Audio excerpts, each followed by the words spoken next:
con él hablábamos mucho, me llamaba cuando tenía programas, cuando tenía cosas, y, y redactábamos textos y los protocolos y teníamos una conversación muy fluida con él sobre toda la programación y lo que estaba haciendo.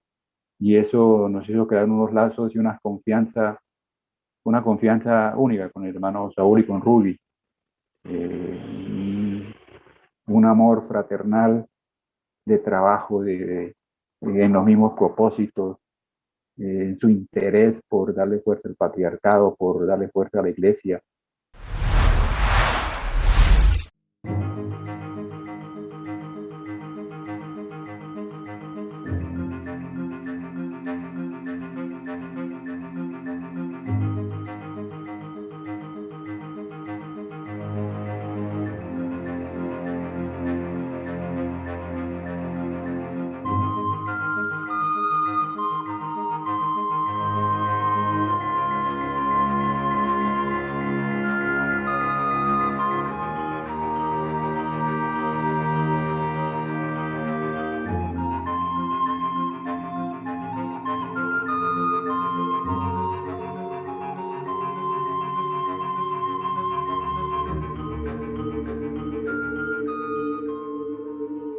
Le pienso que para iniciar este diálogo nadie mejor que su querido hermano Alquíbar, para que empiece esta grabación con sus palabras. Paz inverencial, queridos hermanos, a todos los hermanos gnósticos, le damos un saludo especial y deseamos salud, felicidad, amor y paz. Hoy tengo gran responsabilidad de hablar de mi gran hermano. Expreso mis palabras de reconocimiento y agradecimientos y gratitud infinitas a mi hermano carnal y hermano espiritual, Saúl Marín Rojas. Primero, reconocer y agradecer con gratitud infinitas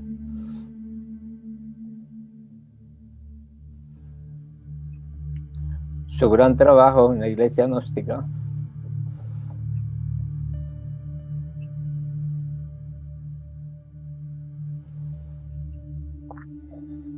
Y en su trabajo individual, espiritual y superación personal, quien demostró en vida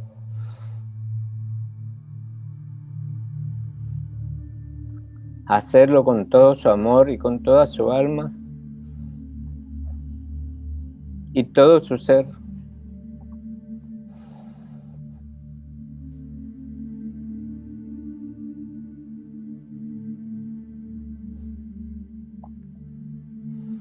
En mis agradecimientos infinitos, llenos de amor, de paz, por habernos encontrado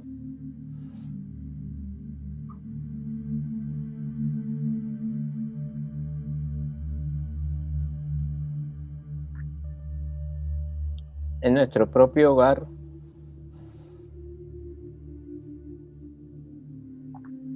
como hermano carnal e hijo séptimo de papá y mamá. Fue mi hermano, mi gran amigo, y acordamos de acuerdo nuestro estar en desacuerdos y respetarnos.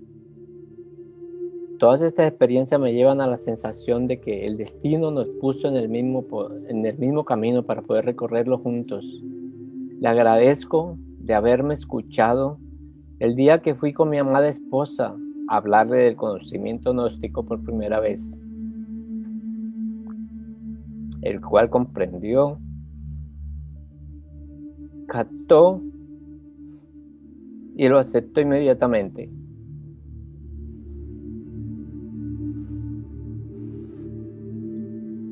Y desde ese mismo instante empieza su camino gnóstico hasta el día de su partida de este plano físico. Que los maestros espirituales y su divina madre les sigan ayudando y guiando en el camino de la luz. Agradecimientos infinitos también a su amada esposa, mi cuñada Ruby, y a sus hijas Gloria, Ruby, Kelly, Caterine, por su gran apoyo invaluable, por su gran amor que le dieron en vida, con el cual pudo realizar su gran trabajo, tanto espiritual y material. Gracias, gracias, gracias. Paz inmerencial. Paz inmerencial.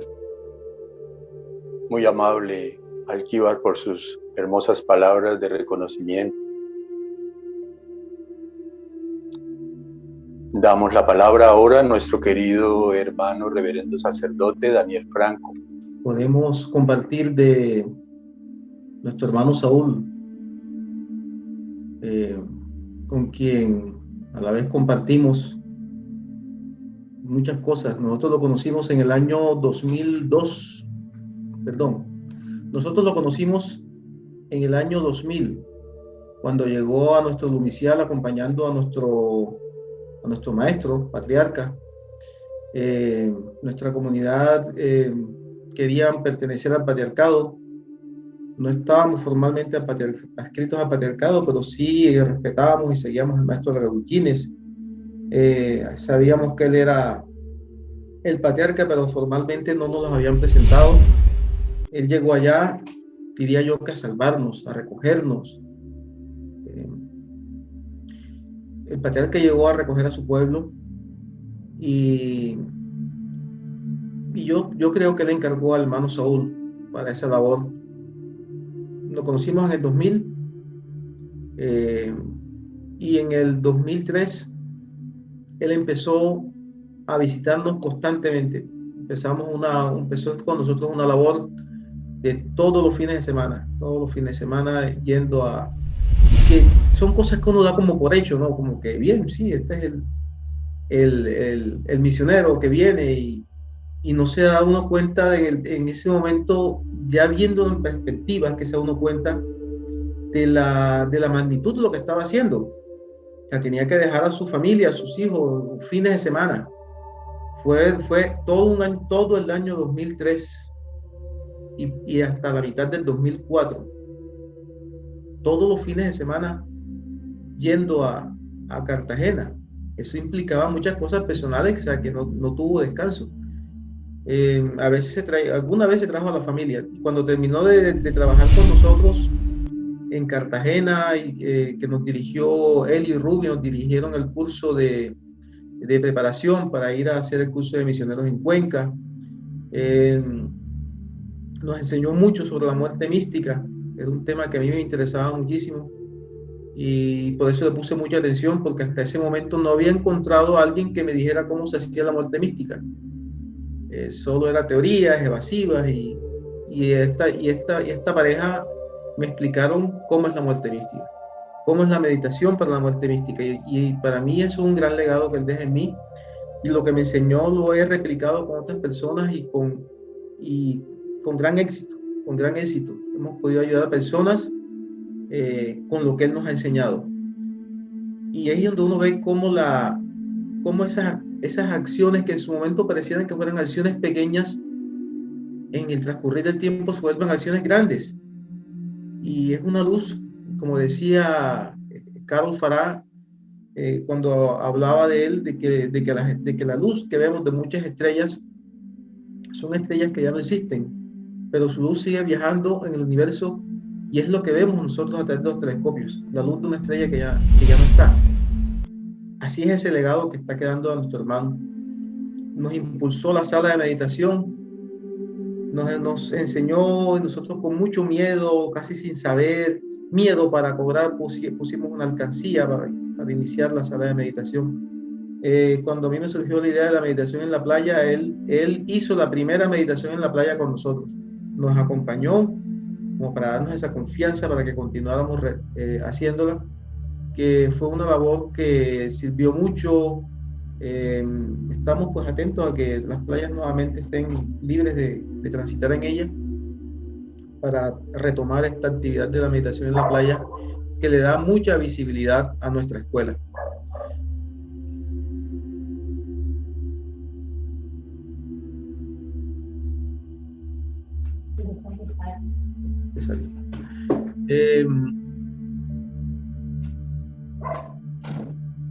Luego que terminó su labor con nosotros en Cartagena, prosiguió con el municipio aledaño a Cartagena, que es Turbaco, y fue una comunidad que se le hizo todo lo posible por salvarla, decían que querían pertenecer al patriarcado, eran como unas 30 personas, pero había un líder allá que no lo aceptaba, no lo quería. Y fueron muchas las veces que fuimos allá, insistimos. Definitivamente ahí sirvió para aprender, para nosotros como misioneros aprender a darnos.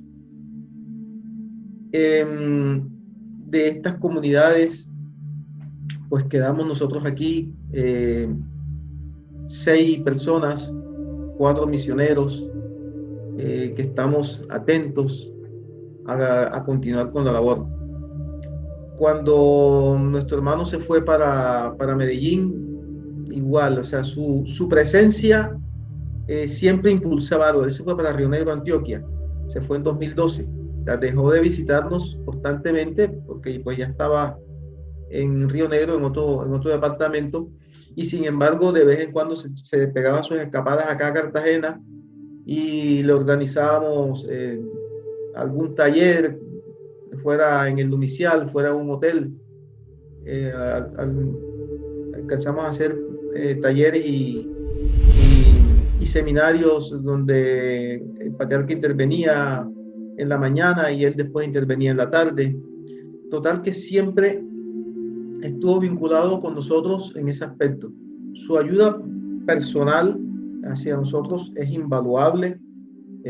Nos ayudó a fortalecer nuestro matrimonio, nuestra pareja, porque nos ayudó a trabajar esas cosas que nos desunían, aspectos a veces de ira, aspectos psicológicos que desarmonizaban, y él nos ayudó mucho a trabajar en eso, tener armonía en nuestra pareja.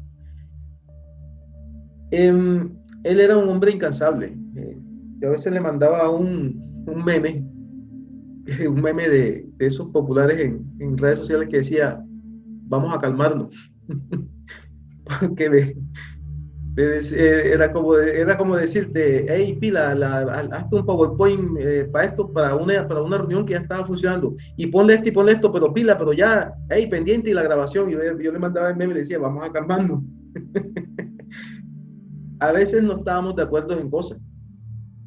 Había veces que yo me molestaba con él. Afortunadamente él no se molestaba conmigo, porque hubiéramos sido dos molestos. Y luego reflexionábamos y nuevamente hablábamos, porque a veces yo quería hacer las cosas de una manera y él como autoridad me frenaba y me decía: no lo vamos a hacer de esa manera, sino de esta otra. Y un momento en que hablamos, hace poco, hablamos y dijimos: oye, esa manera en que nosotros nos tratamos es hasta saludable. Pues yo prefiero que sea así a que esté constantemente diciendo: sí, señor, cómo no, lo que usted diga. Hay veces que no estamos de acuerdo, y ese no estar de acuerdo ayuda a que reflexionemos, y yo pues, personalmente, yo no sé, él también tendría que hacer su trabajo, pero yo me daba cuenta de mi ego, a veces que quería imponer cosas o que sentía que lo que yo hago es lo que está bien hecho. Y de pronto él tiene una visión más amplia y se da cuenta de que hay cosas que no es el momento para hacerlas, o la mejor manera de hacerlas es esta otra. Entonces, pues así fue nuestra relación, fue muy fructífera, y a nivel personal, pues en esas visitas siempre, podríamos decir que siempre había una parranda sana, acompañando esas visitas. Los días, él llegaba el sábado, participábamos de rituales del lumicial que él mismo había fortalecido. Pudimos tener el lumicial en Cartagena del patriarcado gnóstico gracias a él. Y luego de acabar el ritual nos íbamos a un apartamento muy pequeñito que teníamos en esa época, y ahí nos metíamos, a veces hasta con otros hermanos que traía de Barranquilla, y nos poníamos a cantar, a echar cuentos, a veces nos quedábamos hasta lunes. Oye, hay que levantarse a las 5 de la mañana, vamos a acostarnos. Y pues, como les decía ahora rato, es como el que nos escuchaba, los vecinos, si nos estaban escuchando, dirían: esta gente están emparrandados allá, tienen una parranda, y cero alcohol, no había alcohol, solo alegría, la alegría de compartir. Y viendo ahora todo eso, se da uno cuenta de lo valioso de todos esos momentos y lo valioso que es vivir la vida en el momento presente, aquí y ahora, porque ya ese momento no está y es irrepetible. Pero afortunadamente pues lo pudimos gozar y vivir plenamente. Severo, si tú tengas algo más que decir. Ahora que tú estás diciendo eso, yo recuerdo yo en varias ocasiones, yo, pero deja tu intensidad, no seas tan intenso. Es que no hay tiempo, vamos, hay que darle duro. Sí. Ahora entiendo eso, que no había tiempo. El hombre estaba urgido. Él sabía que había mucho que hacer y poco tiempo para hacerlo. Pero, o sea, su presencia en nuestra vida fue muy significativa. Y seguirá siendo, porque para mí él sigue vivo dentro de mí, en todo lo que me enseñó, en lo que aprendí, me impulsó a crecer espiritualmente y también como persona. Así que no voy a echar en saco roto todo lo que me entregó. Sobre todo su vocación de servicio. Es un ser muy especial.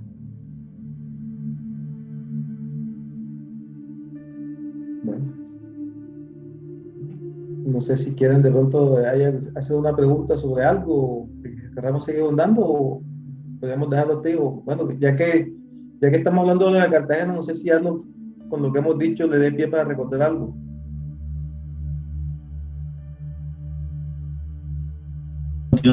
Buenas tardes. Bueno, Arnold Uriel Camelo Mercado desde Cartagena para comentar sobre nuestro hermano Saúl Alberto Marín Rojas. Yo lo he podido conocer a él desde mucho antes, pero no recuerdo así del Congreso de Cartagena. Pero en esa vez yo no estaba activo dentro de porque había estudiado en Bogotá y me había quedado en Bogotá.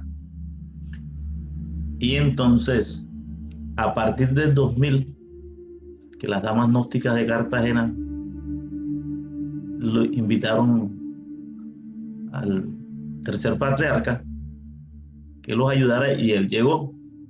Él estuvo alojado en la casa 3 días y de ahí para adelante ya comenzó el hermano Saúl a hacernos las visitas de lo que nos cuenta Daniel y Verónica. Ellos estaban más al tanto allí. Entonces, lo que sí siempre me decían, fuimos al curso de misioneros en Cuenca, Ecuador, por tierra, viajando en camionetas, después fuimos en carro, después en buses, y siempre mostraba su estado de alegría delante de todos los que íbamos allí. Y siempre estaba, yo decía, él sí es intenso. Dicen que hay que meditar 15 minutos y ya él lleva media hora. Y no habíamos terminado el curso y él decía, no, vamos a meditar 1 hora y media, 2 horas. Y digo, es un bárbaro, ¿verdad? Para mí. Y entonces, y mantuvo ese ritmo de trabajo. En la época de que fue de la delegación patriarcal de Colombia, estaba el delegado patriarcal Pedro Camelo, tuvimos oportunidad de viajar mucho por todo el país. Entonces yo pasaba, los iba a recoger a Barranquilla y de ahí seguíamos para Santa Marta, para Bucaramanga, Florida Blanca, y fue mucho tiempo que participábamos conversando allí con el hermano Saúl, don Pedro. Entonces siempre estaba atento, él pasaba muy atento de don Pedro. Pero ya en el 2006-2007 yo entro a la universidad y en el 2009 entro al SENA y me ocupé completamente 100% en la educación. Y entonces ya perdí bastante contacto allí, a veces no iba, pero Saúl estaba atento de don Pedro cuando iba solo, iba sin mí. Entonces, muy atento en esa parte. Y Rubí, con él me decía, Arnolito. Y siempre me consultaba, ¿qué te pareció lo que hemos hecho ahora? ¿Qué te pareció este seminario? ¿Qué te pareció la parte del retiro espiritual, la organización? Y en los rituales siempre me llamaba como maestro de ceremonia. Entonces, siempre que me veía, maestro de ceremonia. Y cuando estábamos en la organización de los retiros, decía, ya llegó Arnold. Bueno, Arnold, ya llegaste. Toda la logística es tuya. Usted me tenía al tanto todos los años que habían retiros allá en Río Negro y todo eso. Siempre estaba al tanto.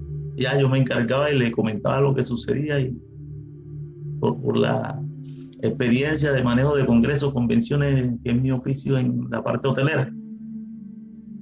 Y Rubí me decían desde Cuenca en 2003-2004, Arnold, yo soy tu amiga, Saúl es tu amigo.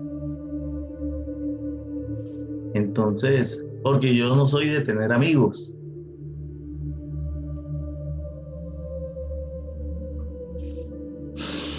Hey, coire.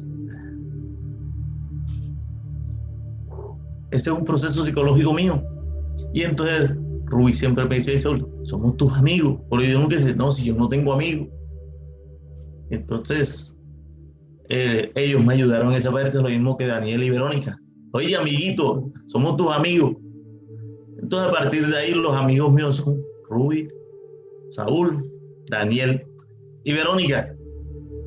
Entonces, he venido pasando esa etapa psicológica y en los eventos también estaba Saúl todo el tiempo. Vamos a hacer todas las actividades, toda esta parte logística allá en Río Negro, a veces en Florida Blanca, y siempre estaba al tanto en esa parte. Es más, cuando él nos visitaba, todavía en la delegación patriarcal en Crespo, donde mi papá, que ya tenía el Alzheimer, ya mi papá casi no recordaba, y nosotros hacíamos juegos y chanza con don Pedro, con Saúl, Verónica, Daniel. Y entonces mi papá ahí sonreía, tenía un sombrero, y entonces nosotros decíamos, ¿y quién va a ser el próximo delegado? Y entonces don Pedro se quitaba el gorro, así en su Alzheimer, y se lo ponía a Saúl en la cabeza. Y nosotros decíamos, Saúl, eres tú, ya te dejamos el cargo puesto con el sombrero. Entonces nos reíamos de esa circunstancia. Y Saúl sonreía. Entonces ya después se desencadenó todo y continuó la etapa de la delegación de Saúl Marín para Colombia. Entonces él llegó mucho tiempo, yo andaba siempre con Daniel y Verónica, andaba junto a ellos, yo respeto mucho el conducto regular. Daniel y Verónica estaban junto al delegado, entonces yo iba junto a ellos. Y todavía es así, voy a hacer cualquier movimiento y me seguí por ese conducto regular. Todavía lo continúo a través de Daniel y Verónica. Entonces, todas esas experiencias de Saúl es la intensidad con que hacía cada proceso, cada paso, cada actitud que tenía era intensa. Entonces, en mi cabeza ese decía, este men sí es acelerado. Y si yo soy acelerado, yo decía que él era acelerado. Entonces, pues, pero ya vemos que no era ningún aceleramiento, es solamente el transcurrir de lo que debe suceder.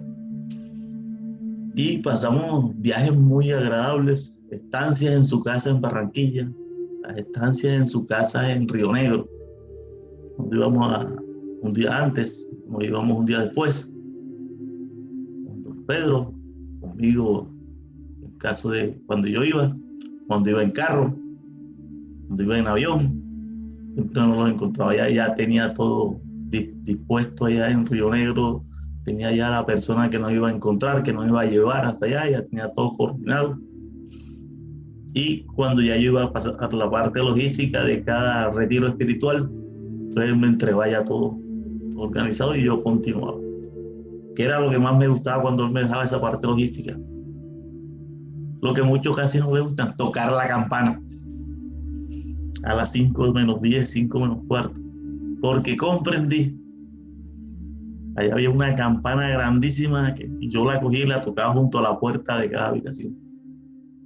Cuando comprendí que la campana es para despertar conciencia y yo disfrutaba tocar esa campana dentro de esos retiros espirituales en la parte logística.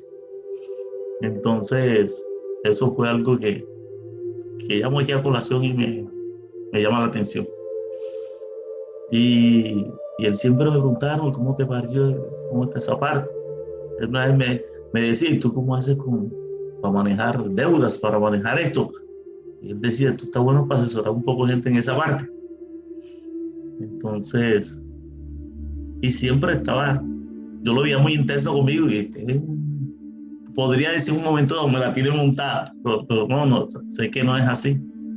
Y hasta que llegó a la última vez allá en el último retiro que hicimos allá de Semana Santa, ahora en abril, mayo, marzo, abril, pues estuvimos hablando y dialogando ya en la casa del patriarca Jorge y doña Flor, y estuvimos dialogando sobre, ya está mostrando todo lo que era el trabajo que venía encima de la Vieja Oídos, toda la parte de los retiros, lo que está desarrollando con las personas particularmente para que superen un estado psicológico y sigan adelante. Y vi ese trabajo durante casi más de 20 años, trabajando cerca, viéndole su trabajo con la comunidad, con el patriarcado, con la escuela, con la iglesia. Y he visto todo ese trabajo que muchos compañeros, hermanos, hermanas han desarrollado durante el transcurso del compartir con este hermano Saúl. Entonces, muchas gracias. Entonces, hasta ahora es todo lo que tengo en la memoria en este momento.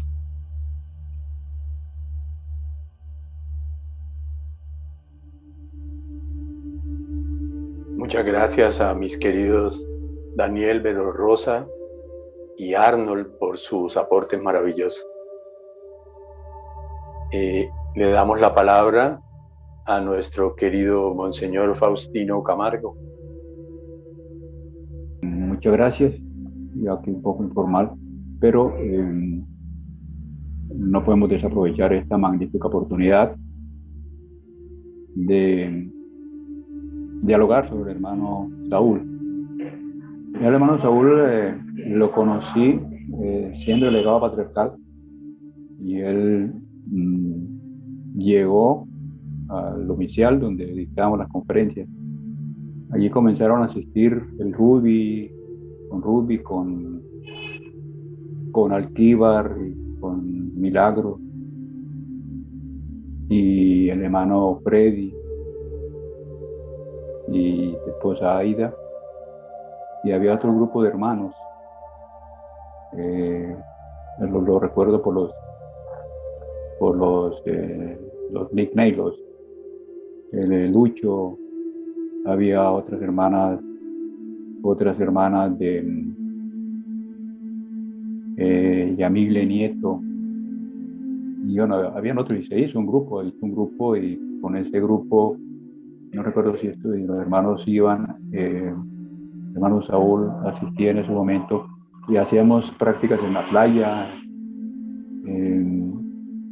y en esa ocasión, con esa oportunidad narro también en el libro que escribí una experiencia que tuvimos con la hermana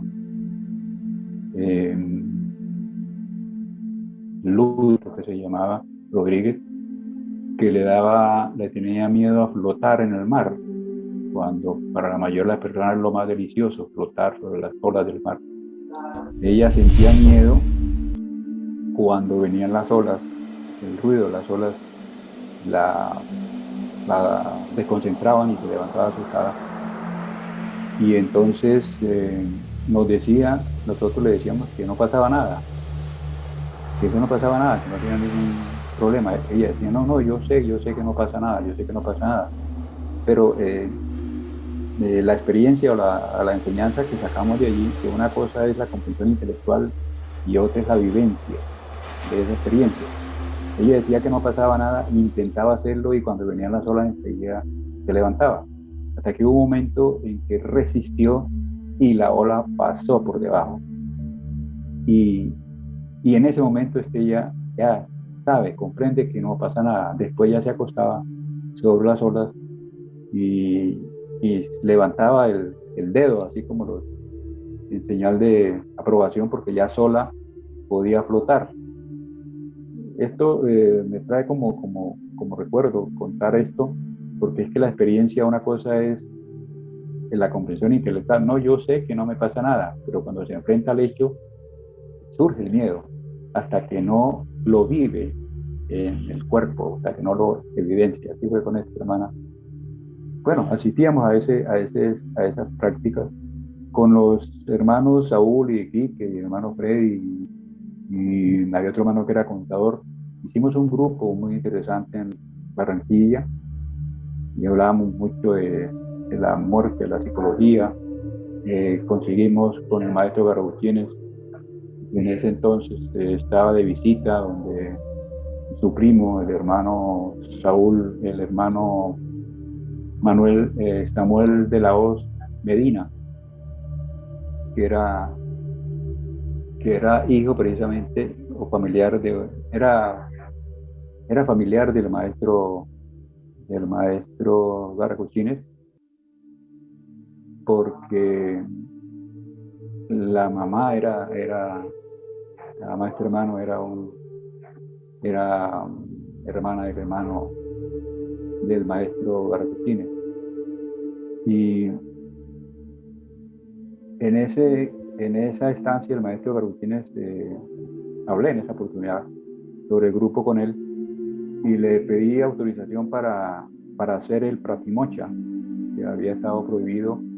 El pratimocha es la práctica que todos sabemos de la muerte mística, donde los hermanos, en un ritual especial de tercera cámara, narran los errores que cometieron durante el mes, y luego la comunidad pide ayuda para que ese hermano elimine el yo. Después ese ritual fue prohibido porque iban hermanos que no estaban preparados para oír a un hermano contar sus errores y luego salir del ritual a tildarlo y a estarlo señalando. Entonces se prohibió hacer el ritual en forma verbal y después se prohibió. El maestro nos concedió el permiso para hacer el ritual, pero lo hacíamos también en forma mental. Los hermanos hacían el ritual, pasaban al frente del altar, se arrodillaban allí y pedían a la bendita Madre la ayuda para eliminar el defecto que ellos habían observado durante el mes, para trabajar en la muerte de ese defecto. Después también con ese grupo recuerdo que hacíamos unas prácticas de reunirnos y sentarnos alrededor, hacer una mesa, hacer un círculo, y un hermano, eso se hace con grupos que tienen cierta madurez espiritual, y iba pasando un hermano al centro y los otros hermanos le decían lo que ellos consideraban que él debía cambiar. Yo recuerdo la instrucción en el grupo era: el hermano que está en la mitad no debe responder absolutamente nada, solo se limita a escuchar, no a justificar. Y para comenzar el grupo, yo fui el primero que me senté en el centro del grupo para que todos los hermanos me dijeran lo que ellos consideraban que yo debía cambiar. Me dijeron cosas interesantes y cosas que yo no me he dado cuenta. Me he dado cuenta y después me comencé a dar cuenta de que sí tenía eso, lo que los hermanos me decían. Entonces logramos hacer esos grupos con el hermano Saúl, y yo no recuerdo si todavía el hermano Freddy estaba ahí, y con los otros nombres que no recuerdo ahora, hace muchos años. Y había un contador, de pronto el hermano Freddy recordará, había un contador en ese grupo también. Y bueno, ahí conocí a este grupo, el hermano Saúl, Freddy, el hermano Alquíbar y su familia. Después ya, pasando el tiempo, se abrió algunas cámaras, se abrió una sede nueva en la carrera 69D con 38. Era la sede del patriarcado en ese momento de la iglesia.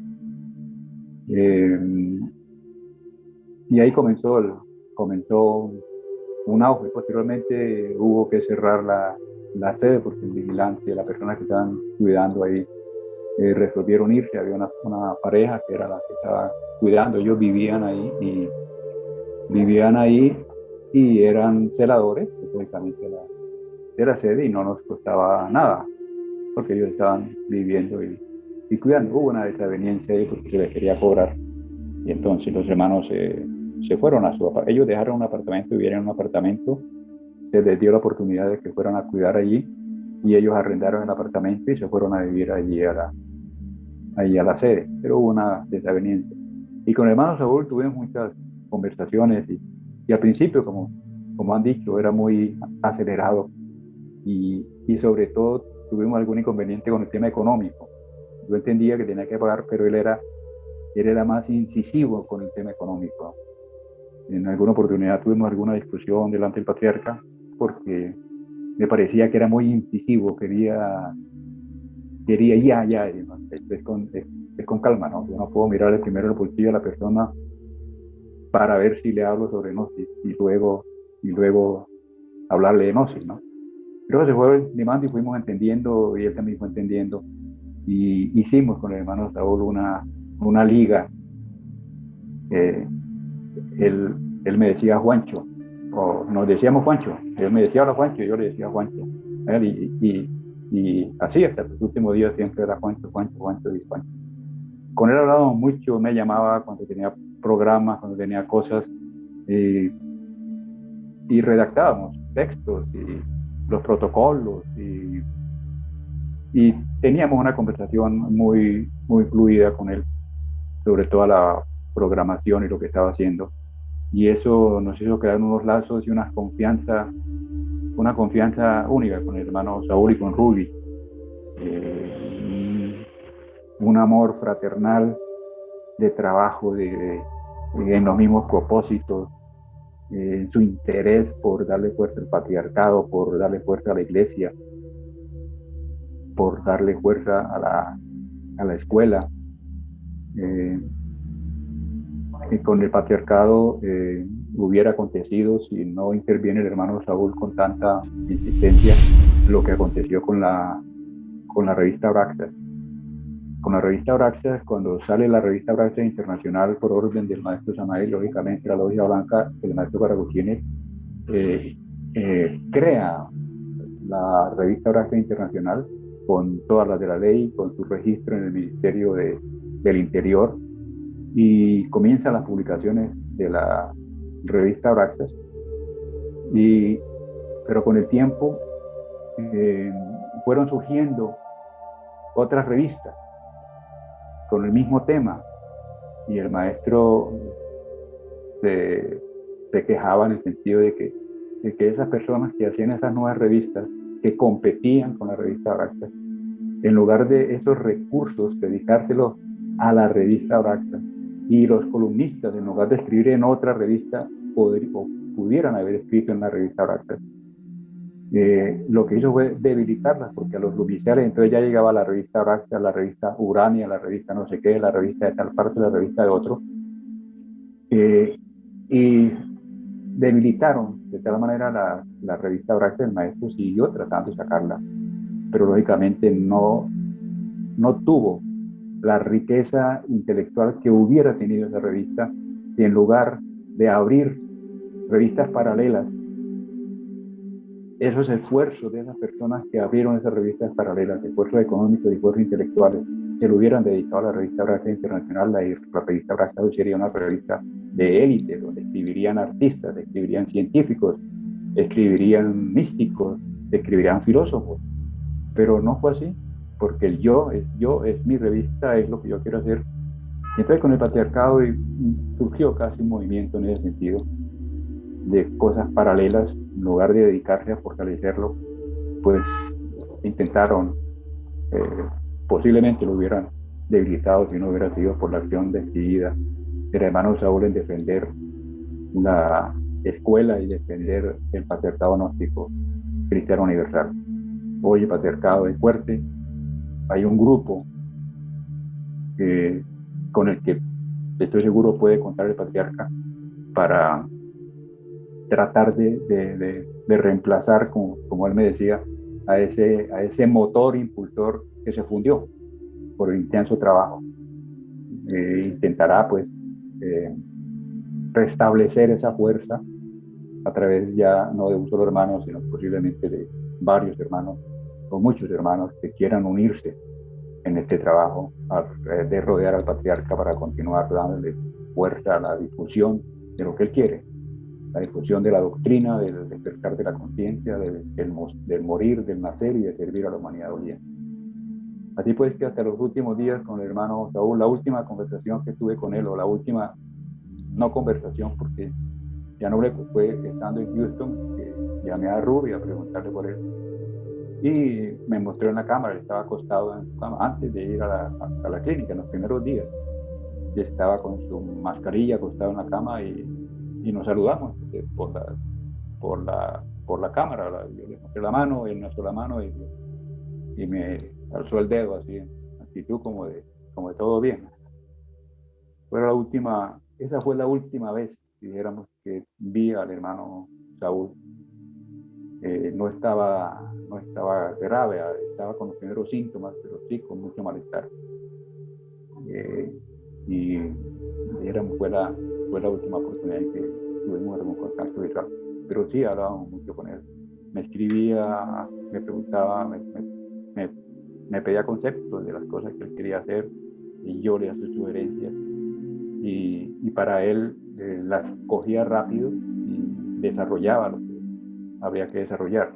El patriarca me decía que para él era, el patriarca le daba una idea y decía que esa semilla que el patriarca sembraba en él se convertía en un proyecto enseguida en la cabeza y en la acción del hermano Saúl.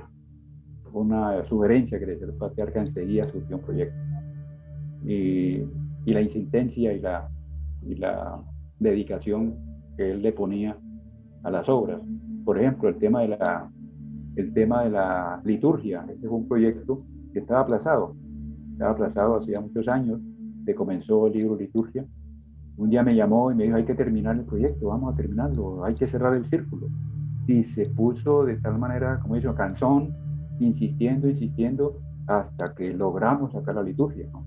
Porque era muy insistivo, era muy insistente en lo que se proponía hasta que lo lograba. Para el libro, inclusive, para el último libro, el maestro Agustín se me encomendó escribir el epílogo. Y eso me llamaba todas las semanas: ¿para cuándo? ¿Para cuándo lo va a tener? Diga en una hora, una fecha, ¿qué tal? Y yo, no, tranquilo, ¿cuándo lo tiene? ¿Cuándo lo tiene? Y a veces le daba la fecha, pero yo no alcanzaba. Y cuando esta fecha me llamaba: yo, Juancho, ¿cómo va las cosas? ¿Cuándo? No, para tal día, pero ¿cuándo? Con tal insistencia hasta que por fin logramos terminar el epílogo para hacer el libro. Esa era una característica del hermano Saúl, muy ejecutivo, muy comprometido de cuerpo, alma y espíritu en la difusión del patriarcado y en la difusión de la gnosis y de un gran corazón. Un corazón muy servicial, muy solidario. Eso es lo que podría decir yo del hermano. El libro Liturgia, tenía aquí algunos puntos cuando oía a los hermanos que están hablando, para tratar de recordar qué era lo que podíamos hacer con él. Pues bien, eso es lo que yo tendría que decir del hermano Saúl y el convencimiento pleno de que la única forma en que le podemos rendir culto a este hermano o a su obra es continuar con esa obra, fortaleciendo la escuela, fortaleciendo la iglesia, predicando para el pecado, y en nuestro trabajo personal de meditación, muerte mística y trabajo en servicio a la humanidad oriente, que practicar los 3 factores de la revolución de la conciencia. Eso sería todo lo que yo podría decir al respecto. Muchas gracias, hermano. Mi nombre es Faustino Camargo y estoy hablando desde la ciudad de Barranquilla. Gracias.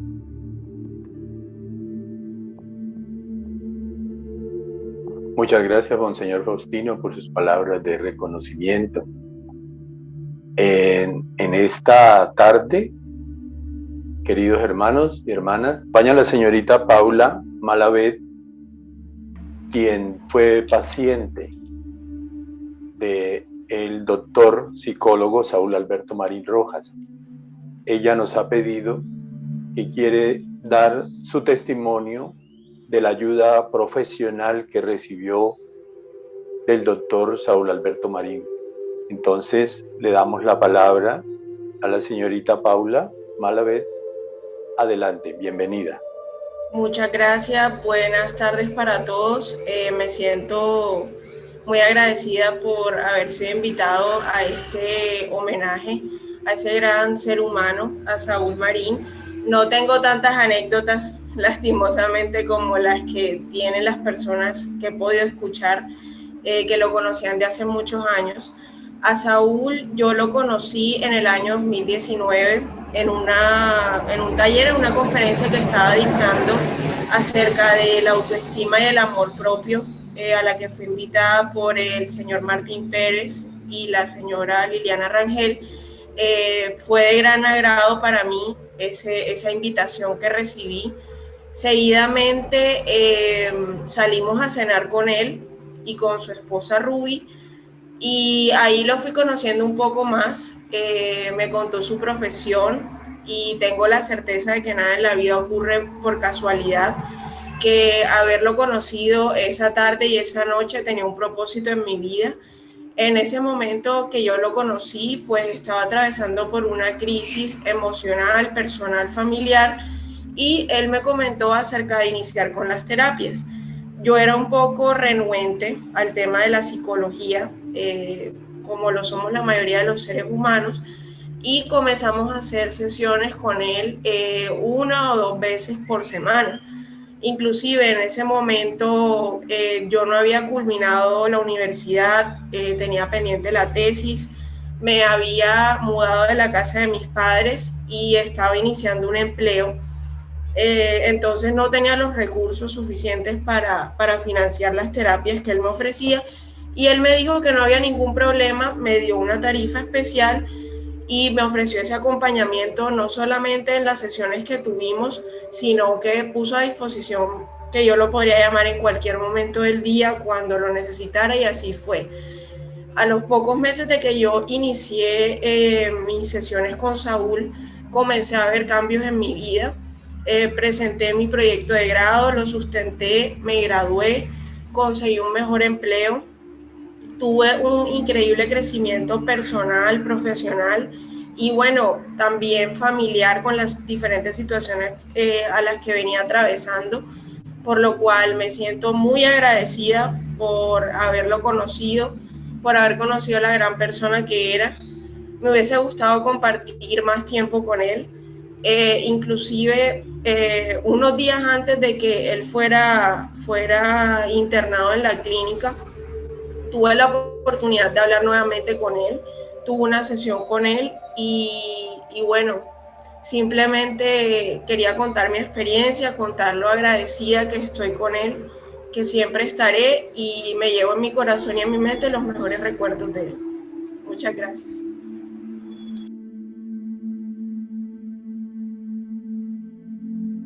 Gracias a usted, señorita Paula, por este aporte importantísimo en la vida profesional de nuestro querido hermano Saúl, y psicólogo excelente, que como a usted, a muchas personas ayudó en sus procesos. Y gracias por este hermoso testimonio. Muy amable.